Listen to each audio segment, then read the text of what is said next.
Today on Made to Hack, a new workshop series.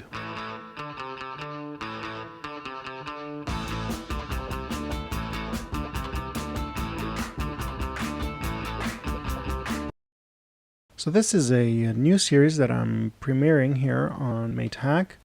Essentially just deals with my small little workshop, different projects that I will undertake in the workshop in order to improve the working conditions, and just various workshop projects that you might draw some inspiration from. Things such as a workshop table, different tools, installing maybe some electrical outlets, and so on and so forth. So you may have seen in a few videos my sort of a small little area in a garage. It's not very big, it's about 4 meters wide at its widest by about 2.5 meters in depth. So I have about 10 square meters of working area. It's sufficient for now. It works okay. I could fit a workshop table that I'm going to go over the construction of right here as an introduction, and it allows for the storage of a few tools here and there. So my workshop table, as you can see from the photo here in the background, is essentially made out of recycled material, specifically Euro pallets.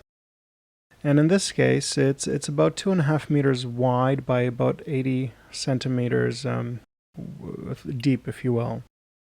And the way I built it was quite easy.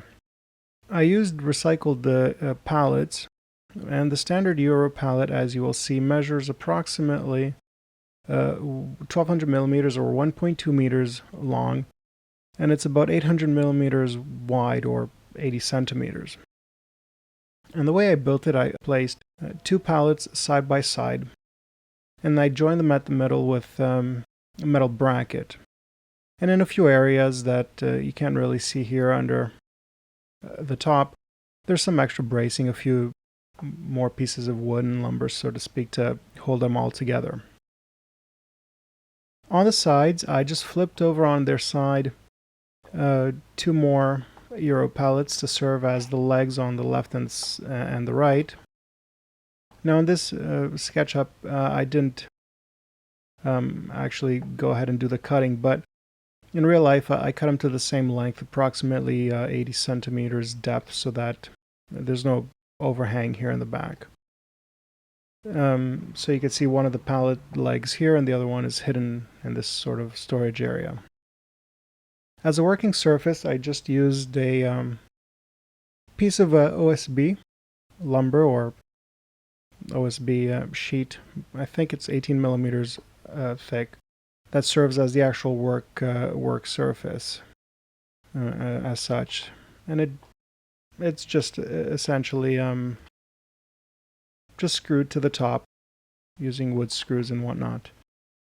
So overall, again, it didn't cost very much to make. I bought the Euro pallets. I believe I paid €5 for each pallet at a furniture store. They just give them away after they have a shipment of furniture come in, and they're really cheap. And the reason why I picked them up at this store is because they were essentially used to transport pallets of furniture.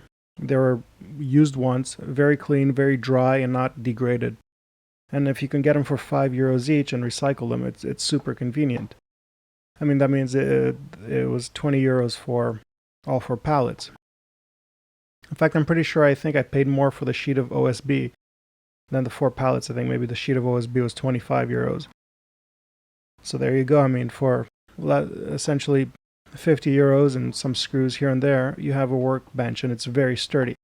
Granted, I did use some old pieces of melamine here in the front just to add extra bracing. I wanted to make sure there was not going to be any sag in the middle. I mean, the span is rather large. It is 2.5 meters, if you will, all in. And to avoid any sag and to have some extra weight-bearing capacity, essentially I just added some bracing in the middle. Again, just random bits of melamine that I had lying around, nothing special. In a future video, actually I think the first or second in this series of workshop upgrades, I'm actually redoing the surface of the work table with an epoxy resin to serve as a work surface, and to be able to, essentially use it with solvents and acids and whatnot. what I noticed, and as you might see from the picture, whenever if you're lacquering a piece of wood or cleaning something with like acetone or isopropanol, or maybe just cleaning up some old greasy tools or whatnot, when those solvents drip into the OSB, they kind of get into the OSB and make it for a dirty surface. But not only that, sometimes it starts to warp. This is not an outdoor OSB. It hasn't been treated. This is, I guess, for indoor use, dry use. So you can imagine whenever you're dripping oils or whatnot on the surface, it will, of course, seep in. So it will cause problems in the long run. As a result, I decided to give it a few coats of an epoxy resin to make it a harder surface so that solvents and whatnot don't seep into the wood. And also I was hoping to get a surface that could be used for perhaps doing some welding, whereas it won't necessarily burn the surface right off. It's not really a dedicated welding table, but it will do for now, I imagine. So yeah, that's pretty much it for the workbench, or the work table, I should say. Yeah, really simple.